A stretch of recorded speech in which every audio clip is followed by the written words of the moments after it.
रमा घड़वा में देवे की चंपापुर में चली आदापुर के दाल तोरा ढोड़ी में गली।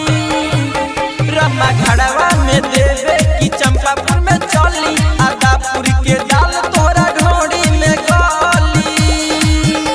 नचे पखनहिया ते अइबे रे कहिया, नचे पखनहिया ते अइबे रे कहिया। बहुअरी के लइका तोरे दुनु धके मली।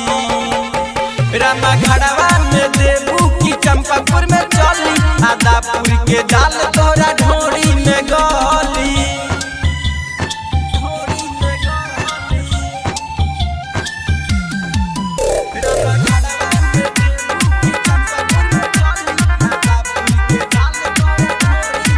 चल बेला मिले अकेला कोइलू सुगौली में बड़ी हो खेला।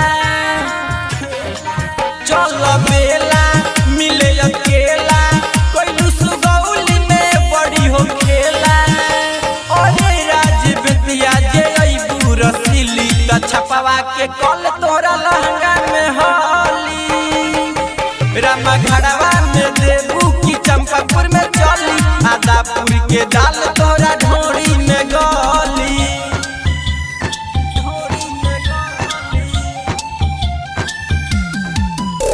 Deepesh recording studio Ramgarhwa. ढोड़ी देखावो न तरसावो डीजे दीपेश के तनी चिखावो। ढोड़ी देखावो न तरसावो राइटर मोरज के तनी चिखावो। कहेला बवाली नचो हाली हाली मुसहरी के मुसर तोहरा लहंगा में धली। रमा घड़वा में देबू की चंपापुर में चली आदापुर के दाल तोहरा ढोड़ी में गली। Deepesh recording studio Ramgarhwa.